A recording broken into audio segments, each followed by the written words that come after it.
Welcome to the Game Art Co podcast. I'm with Sergei Panin. He's a 3D environment artist at Remedy Entertainment.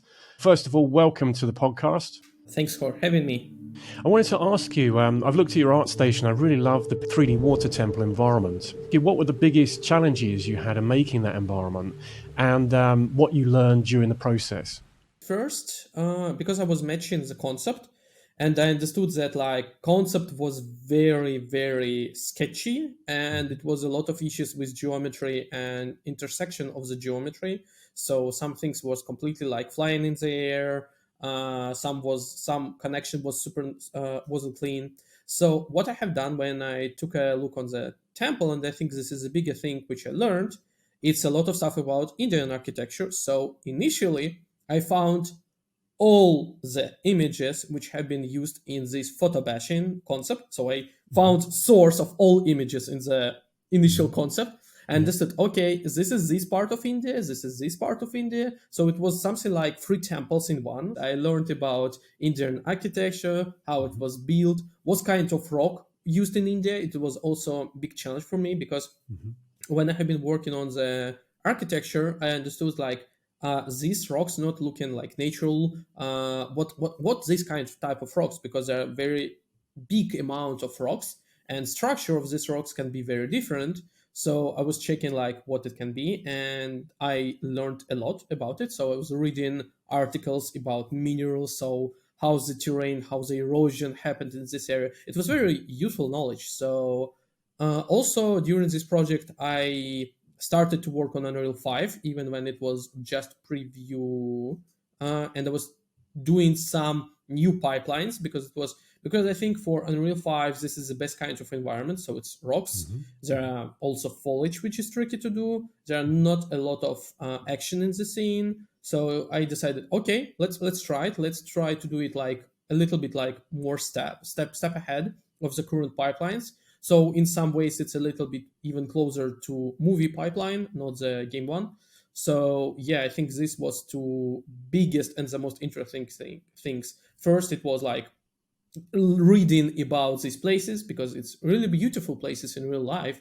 So I wanted to show it this way, because I was checking videos of this place, of this temple, and it's really beautiful, but interesting part, there are not so many photos from this place, and some of the videos, this was something like BBC from 2000, so they have been awful bad quality, but still nobody recorded something on the same level of quality. Because I don't know, maybe you liked when I was a child, I very like all these old BBC movies on VHS with oh, this is Indian temple, and they have been describing the place. So it was the same level of quality as a reference for me, because I haven't found anything good, equally good to that one. And another one super hard thing was it was testing Unreal 5 and doing next level environment, which you not commonly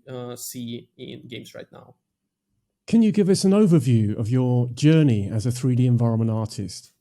Initially, I'm coming from Russia, and I'm self-taught artist. Initially, my education is engineer from manufacturing. So in perfect world, I should be working with metals and creating something like cast iron things. But in one moment, I decided to switch from CAD industry, it's engineering modeling industry, to more specific art.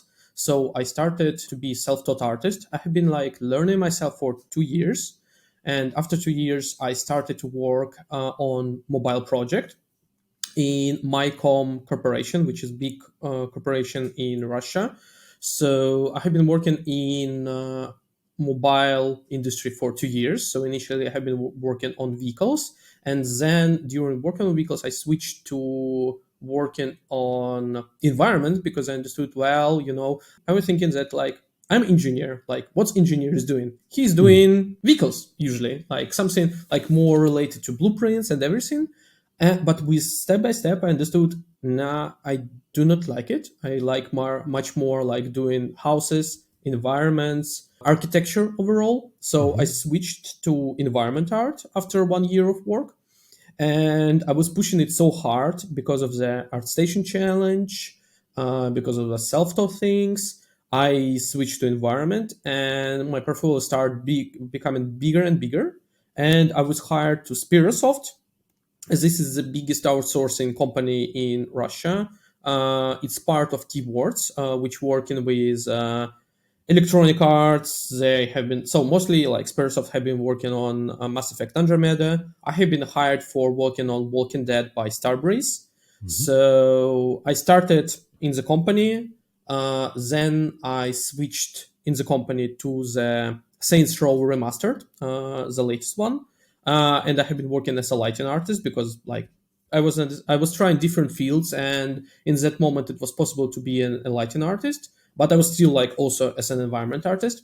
And after 1 year of work in Spearsoft, I moved to Remedy because I was pushing my portfolio more and more. And this is my 3rd year here. Initially, I have been working on Crossfire universe, and right now I'm working on Alan Wake 2 and trying to do some amazing architecture. Studying engineering, has it helped you in any way, or has it made you look at environment art in a different kind of way? Yes, in a couple of ways it was super useful. First, it's like reading of blueprints because it was very useful for starting point. Also, you understand how to work, how structure is working. So when you are doing some kind of work as an engineer, you're asking yourself how this works. Like this affecting this, why they're using this kind of metal, why they're not using concrete, why are they not using plastic. So you like by your education, you get in a habit asking yourself a questions why is this done this way, why is this done this way. And when you started as when I started as an environment artist, I was taking a look, of course, on architecture because this is related to environment art and a very good knowledge. And it was super useful knowledge because first of all, when you're an engineer, you already know I think half of architecture stuff because it's like it's how materials work, some of the math is the same, so some things are very related. So I was completely bad in design. I was amazingly bad at design. Like my feeling of taste was on super low level, but modeling skills and how you creating stuff and how to get the structure done was super familiar to me because it was something what I have been doing before. When you're a 3D environment artist, if you want to really immerse the kind of player in the environment itself, what do you think are the core things to do that? It's very related to what like you're doing personal piece or work piece because in my opinion for personal piece it's not important how good you will model everything you if you will mess up with your lighting because I think this is what's selling your environment for your personal because if I haven't done proper lighting pass on my environment it was much more boring and lighting and especially I think night lighting selling this environment which I done, for example, water temple. But when you're environment artist, like at work, you will not have possibility to work on your lighting. It's more you can discuss it with lighting artists, but usually this is a responsibility of lighting artist because it's so important. In this case, I think proper level of detalization between objects. So if you're doing mountains, you need to understand, okay, you will have big cliffs. In big cliffs, you will have medium-sized boulders. Medium-sized boulders usually will be supported with scattered small rocks. These rocks will be supported with some kind of debris like sticks, sands, or something. And it will be perfect if you will also will show, for example, footsteps on sand or something like that. So you are step by step, you are like creating the feeling of the space because if you will not do it properly player will not understand how huge or how small the location because it's not some junior artists sometimes or students even start like it's detalization and just doing random detalization and it's not looking interesting because it's completely random. And you even see this in games that like yes it's for example warehouse, great example. You're opening warehouse and everything just scattered and it's just random. But it's not what happening in real warehouse. If you open warehouse, for example, they will have very clean road in the middle because they need to have it clear because people are coming there, they're taking some places, and some of the parts will be super messed up, but they will be messed up with their kind of logic. So I think as an environment artist, holding the logic and doing this logic, how all objects connected to each other, how they're interacting, is the most important to sell, because this is something what we see in real life. When you are coming to any place, you understand what happened here, or like in the room, even if something's super messed up, it still have logic, because somebody had been like, he had been like, for example, work table. For example, right now, like I'm sitting on the table, you do not see it, it's great. But I'm painting miniatures right now, and my table is completely messed up. But it's messed up with the logic. For example, on the left side, I have paints. In the middle, I have miniatures. It's still super mess. It's mess here, but it has logic. And I have, for example, cups of the coffee. I have 3 cups of the coffee because, sometimes you are not taking, but it's creating this logic. If you will do it in your environment, it will sell it, because it's random. Yes, it's random, but it has logic. Yeah. Is it also like you have to give a sense of storytelling to the environment as well? Yes. Because I think this is the most, because sometimes people, they work with story in the wrong way. So sometimes they think that storytelling, that somebody is killed in the room, even the room is just warehouse. But it's not what the storytelling is. Storytelling it's how everything is connected. Because even if place is super boring, you can tell interesting story. It should not be dramatic. So sometimes people not completely understand it should not be dramatic, because when it's dramatic, yes, it's interesting, but you will do a dramatic story one time, you will do dramatic story another one, third time, it will look again they done this. But sometimes it just something happened here, and it should not be loud storytelling, but it's supporting the feeling, because I think this is how our mind works. Sorry, a little bit going to the side. So why some horror lighting is horror lighting? For example, when we see this light under the face, and why it's looking like a horror? Because this is something which we do not see regular. Because regular, we see light up on the character, right? And when light going down the character, it's something super unusual for real life, and it's horror. Why abandoned school looking horrifying? Abandoned school looking horrifying because this is some kind of place where you see the children all the time. It's super positive. And if you will go even on a weekend to the school, abandoned school, even when it's not like with trash, with anything, just empty school, looking super terrifying, because something what we do not regularly see. So, but it's a little bit extreme example, because this is when there are completely no people. So the same story happening when you are doing any kind of environment, and if you will miss something in detalization, it will not be just believable. So it will not be horrifying if you will do your dressing or storytelling without some real things, but it will not be believable. And people usually will not say why they are not believable. They will just say, it's not interesting. But if you will have this kind of connection between all the elements in the scene, it will be believable. And this is hard goal. It's very easy to miss some kind of plot. It's possible to miss even some things, and your story will not be believable enough. But if you will not miss anything, it will be super cool. Okay. I wanted to ask you, from all the portfolios that you've seen from students, what are the most common mistakes for those wanting to become junior 3D artists that you've seen, specifically environment? Well, regular mistake is trying to be everything in the one moment. I think this is the most common one. You are posting your characters, you are posting your 2D artworks, you are posting every picture you send to your mom, like everything what you can. This is like, be professional and not being professional in portfolio. Like, this is the biggest thing. So if you're an environment artist, in your portfolio, you should see 3 things only: props, environments, and lightings. Even like, so something like related to environment. I'm opening your portfolio. I understand you're an environment artist. This is thing number 1.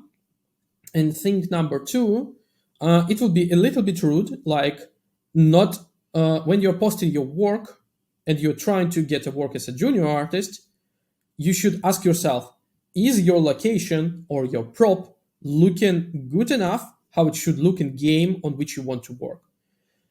There are no exceptions. Like if you want to start as a junior artist right now, there are so many software possibilities, education possibilities. So there are no excuse why you should not post something very cool, at least on level on game which you want to work. So if you want to work as a junior artist on Call of Duty, your location should be on equal level. You can take concept art. It should be super expensive from the performance. Maybe you will use something from Megascan. Maybe you will use some. So there are a lot of ifs which are okay, but your final result should be on the equal level visually, not from performance, visually, as something at work you want to work. So because if it not looking as good as a project you want to work, why you should be hired?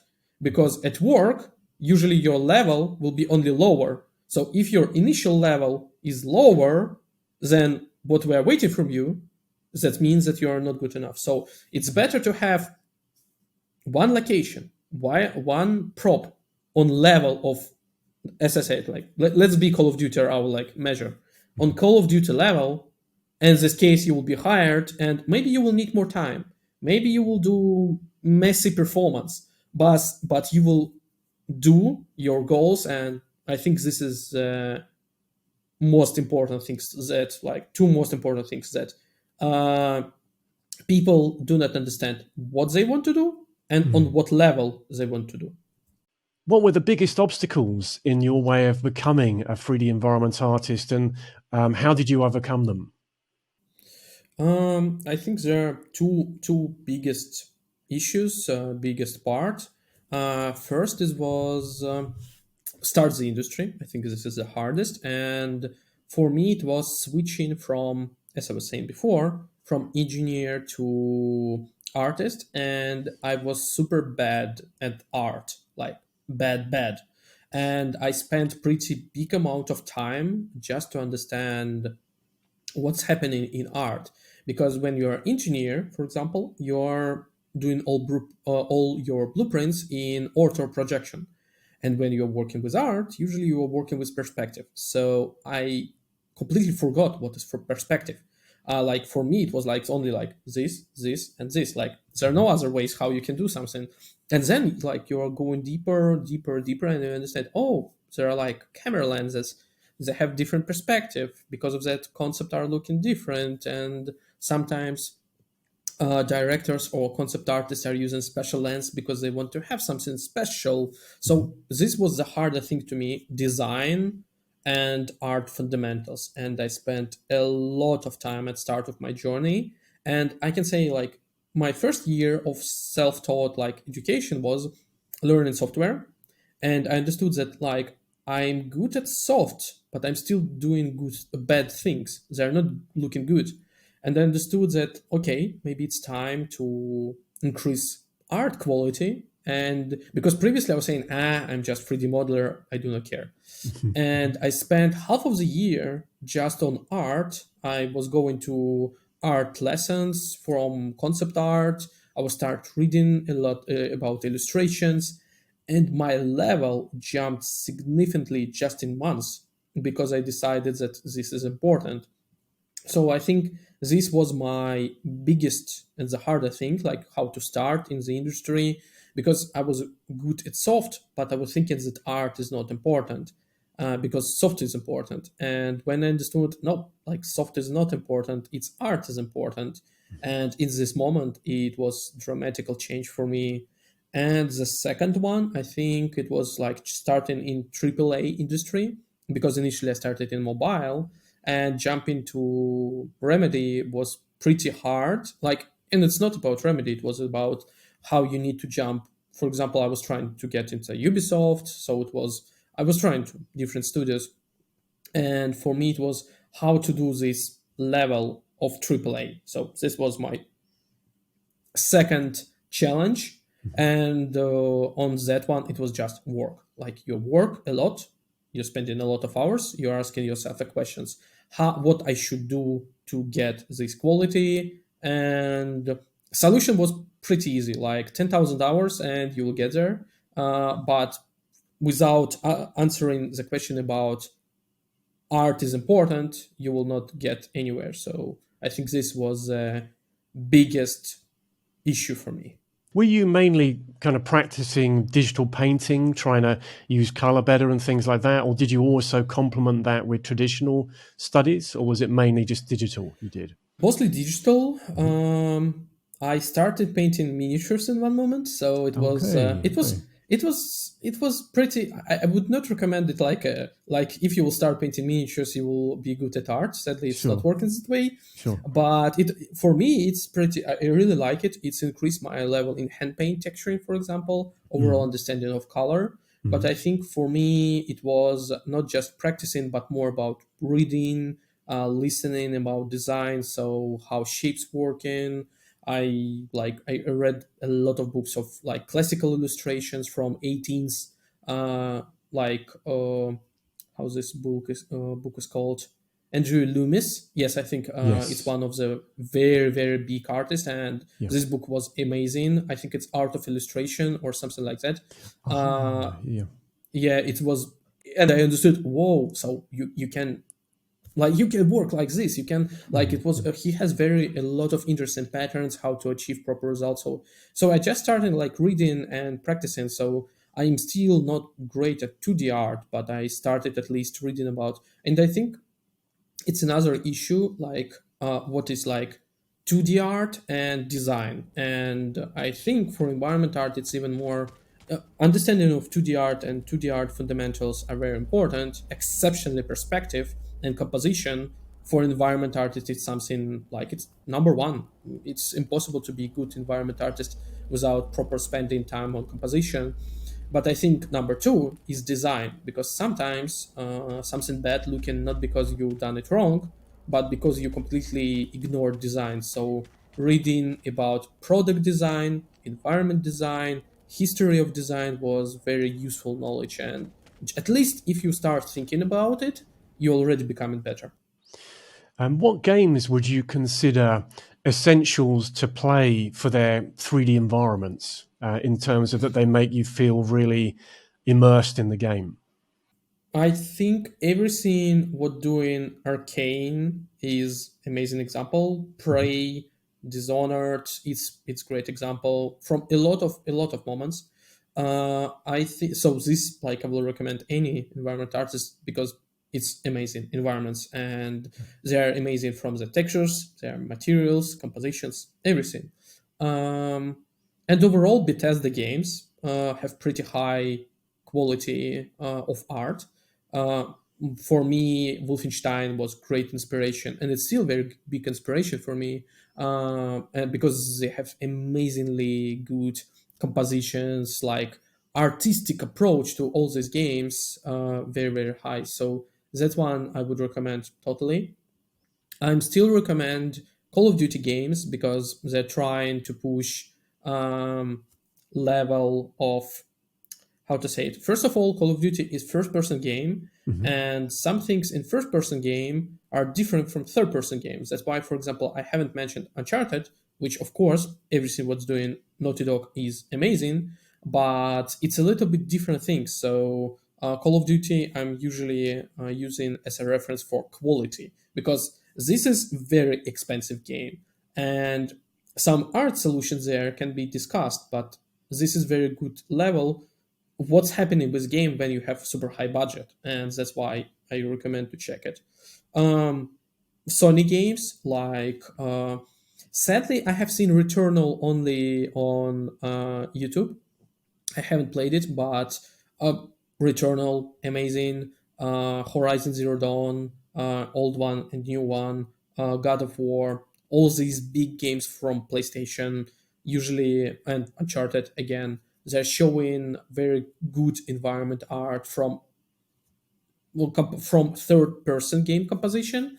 And I think the last one which I will mention, and it's just my personal one, I think it's Hunt Showdown, because I'm playing it a lot, Okay. and I think Crytek spent amazing. They have done amazing work on that one. It's multiplayer one, so usually multiplayer one are not the greatest example from environment perspective because they're mostly about competitive scene. Because when you're doing multiplayer game, you have much more limitations from art than a single player game, and they have done still amazingly looking multiplayer game, which is super cool. But yeah, if we will have a short list, it will be everything from Arcane, latest Call of Duty for quality and budget understanding, and from pure art on third-person game, it will be almost everything from Sony games because almost all of them games are super good from art perspective. Looking outside of games, what gives you inspiration for your work? Cinematography, I'm checking a lot. Okay. Like, this is something which giving me a lot of inspiration right now. I Mhm. think for me games, mostly like resting right now, but Yeah. I'm playing, trying at least playing all latest games, and every Okay. time checking like their solutions on technical. For example, I enjoyed Resident Evil Hmm. Village. It was amazing. Sure. Like, I'm trying to play Guardians of the Galaxy, also was amazing from a lot of, but mostly it's for me just something positive. So I'm still Hmm. playing games in a lot of cases because I like playing games, and I'm Yeah. working on games because I like it. Makes But sense. movies, Yeah. yeah, movies still giving a lot of cinematography, giving me a lot of inspiration. Mhm. And also I'm following some of photographers in Instagram or Pinterest, because photographers are doing very interesting composition, and I like for lighting composition. I'm following a lot of YouTube channels about photography. From the movies, I think the latest which affected me a lot, it was of course Dune. I think Hmm. it's Mm. amazing, Yeah. and yes, Hmm. it was already released a couple of, I think it's almost 1 year ago, Mm. but I'm still very inspired by it. And Arcane is just amazing. So mostly, yes, movies are giving me a lot of inspiration. And right now, I'm working on my own scene, which very inspired by Arcane. I think maybe I will end it in 1 year. I hope, because it's pretty big Sure. one. But Yeah. yeah, I'm still checking a lot of cartoons, also giving me a lot of good emotions. I haven't checked the latest one, the red one from Disney. I don't remember how it's becoming red. Like, it was the latest Disney one, which I'm still like cartoons. I like cartoons. I like games. I'm trying to enjoy it, and it's giving me a lot of positive vibes. A lot of your scenes have really beautiful cinematic lighting.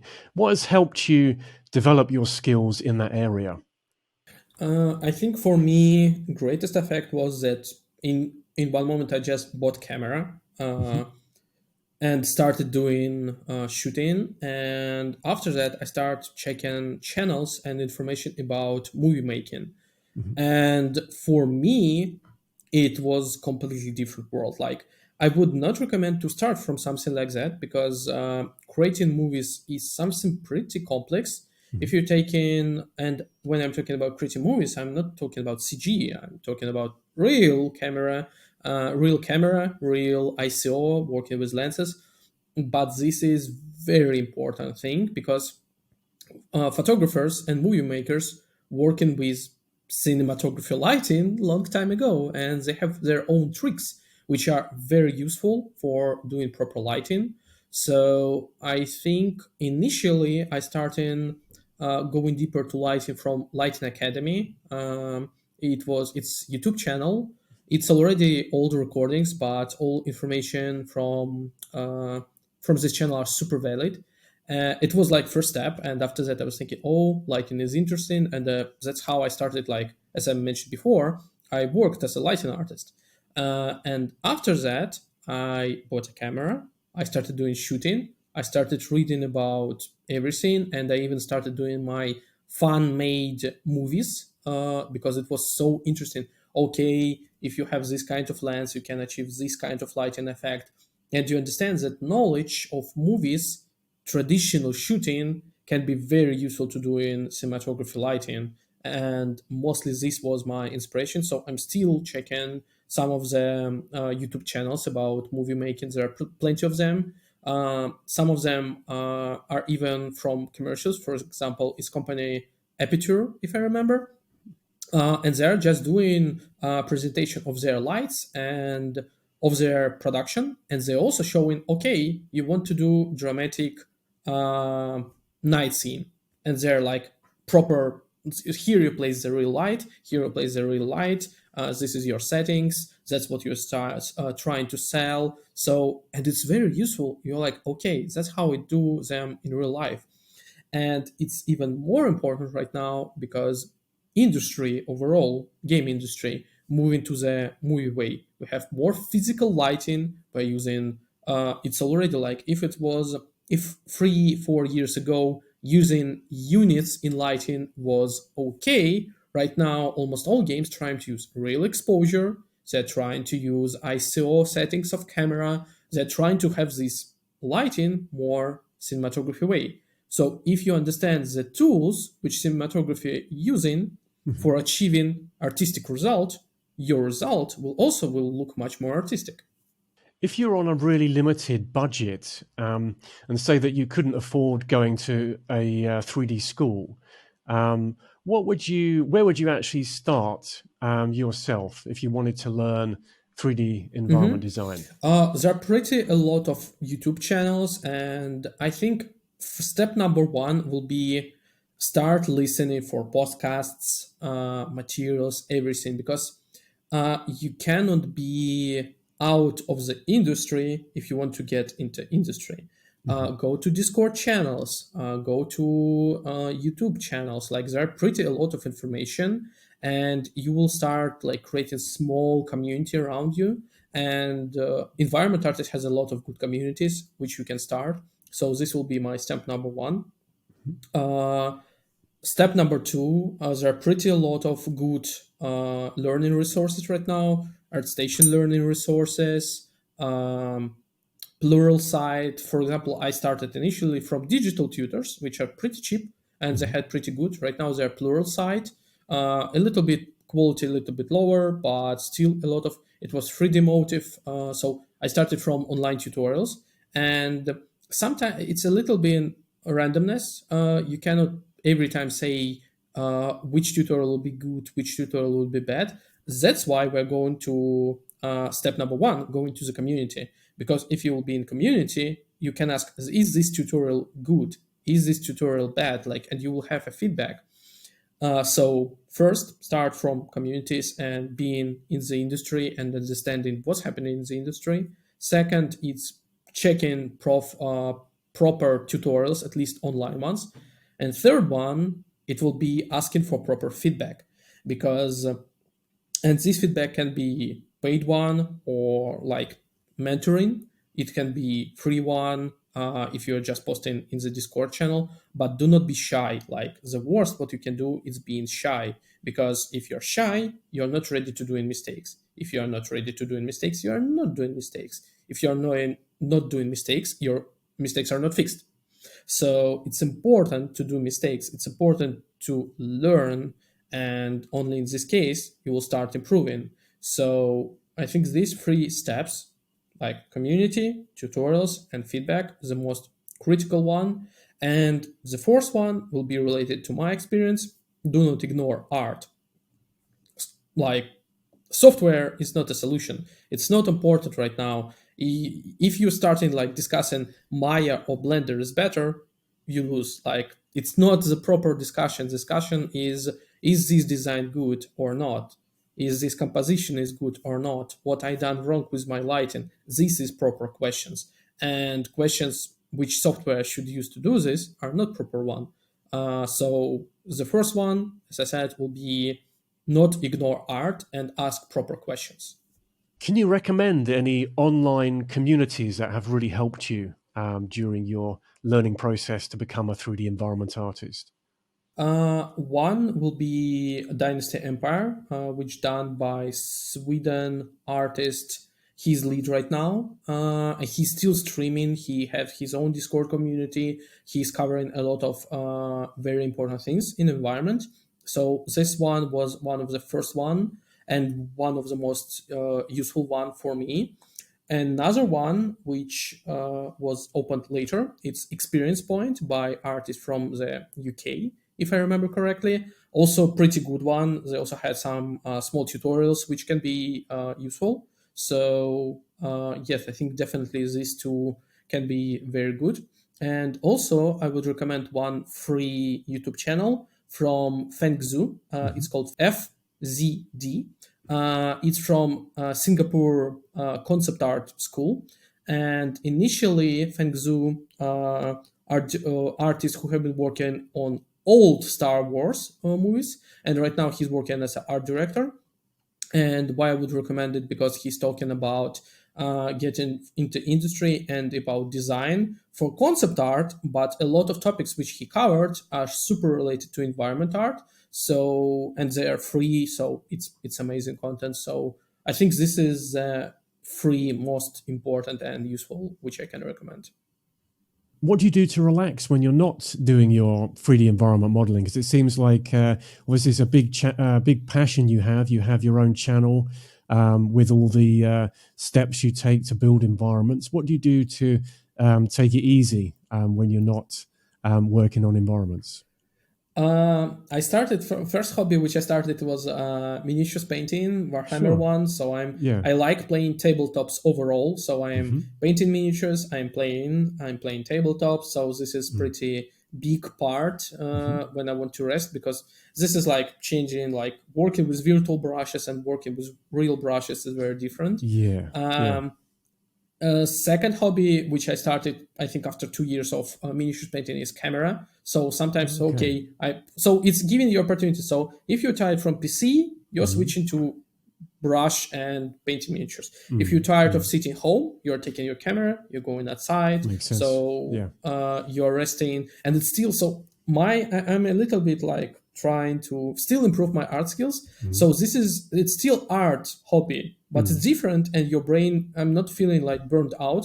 I Mm. never had situations that I had situations that I'm a little burnt out of doing 3D, Mm. but I never like completely burnt out of art, because all of this art is different. So I think it Mm. was a nice trick for my mind. And also, of course, I would recommend anyone having at least some sport in his life, Mm. because Mm. sport giving you just not to think anything. Mm. And in COVID times, it was a little bit hard to go to the gym, but right Mm. now I again started going, and I can say it helps. Mm. Mm. It was very recognizable difference how my mind work when it Yeah. was no sport and Yeah. when I have sport, because Mm. sometimes you can just to be go somewhere and be super stupid, like I'm just doing like something, and that's all about what you are thinking right now. Mm. Mm. You really need this kind of moment, so this Mm. is like Mm. another hobby. So Yeah. yeah, I think this is biggest ones.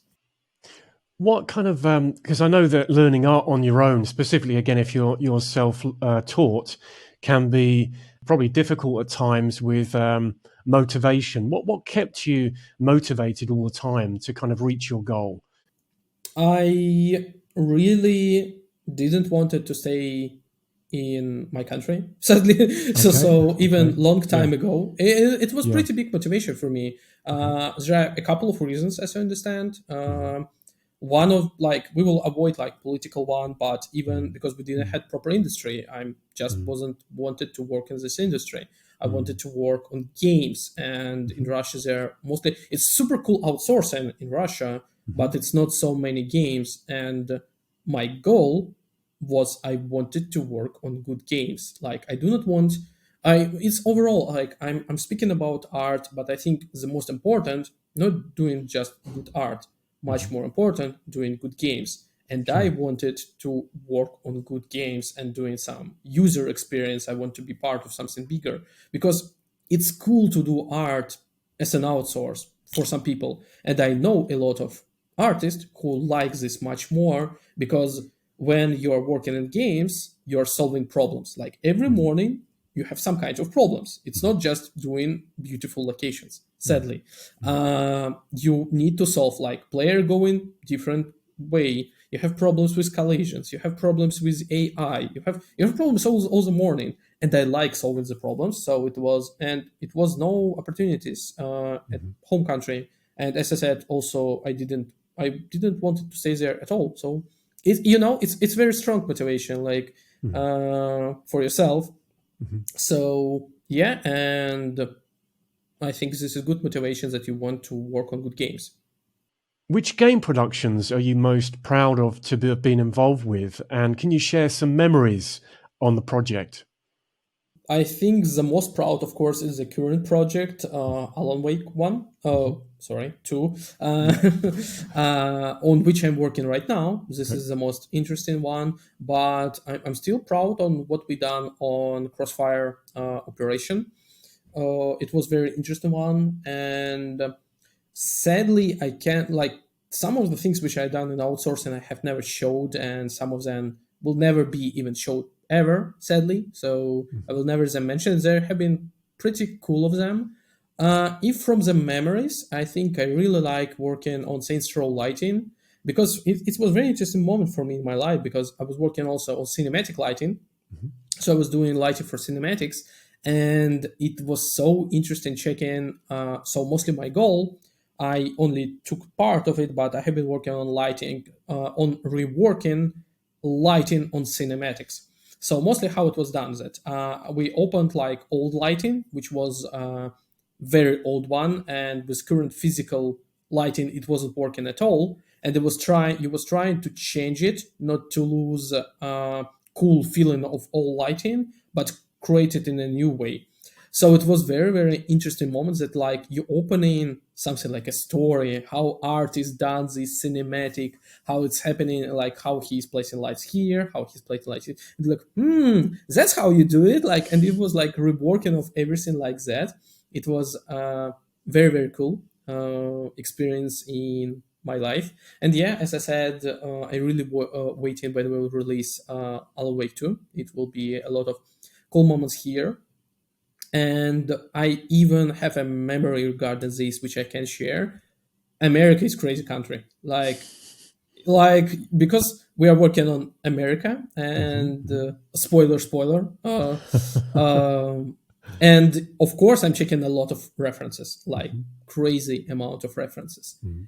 And oh man, it's so strange things you can find there. It's so interesting country to check, Mhm. and because you're checking like a lot of different zones, sometimes you're just Mhm. going to Google Maps, and you're just going across the country checking. You're trying to find the most weird stuff you can find, Mhm. and sometimes you're just see like, oh, this is just abandoned house. It's done with pink color, and it has abandoned car near it, which is rusted. And Okay. it was long time ago. It was hotel, but right now it's just abandoned house. So Okay. it's some super crazy and random stuff. It's you Okay. just even can describe it, and it's very cool checking this kind of stuff. Okay. Yeah, I guess for an environment artist, it's kind of gold dust there. It's really good Yes, ideas. Yeah. Yeah, sure. it's definitely like what you can find there. Like I hope to go one day because I need to see it myself. It's too crazy, in a good way. Yeah, sure, sure. Any last motivational tips for aspiring 3D environment artists out there that can help them? I think I will answer one question which a lot Mhm. of people are asking. Mhm. Are there like, is it tough? Is it like AI will remove everybody from the Mm. industry? Yeah. No, Okay. we need people. We need a lot of people, and I can say industry only becoming bigger and bigger. And obviously, there are a lot of work here, and it's really interesting and fun. And environment overall, it's very, very interesting way of working. So not only doing houses, there are a lot of cool stuff, and I can say being an environment artist, you are so in game. So if you like working on games and you're motivated to do it, so just continue. Like if you will be smart, if you will work in a good way, smart way, 2 3 years even from scratch, and you will get into the industry just asking good questions. There are a lot of good people in the industry who will help you. Just ask for help, like work, and you will find a solid job and you will work on good games. It's not something impossible. It's very possible, and yeah, it's fun. And you will have opportunity to work and affect the game on which you want to work. It's completely possible and doable. Well, big thank you, Sergei, for joining us today. I really appreciate all the advice you've given. Thank you. Subscribe for more tips on how to create a winning game art portfolio.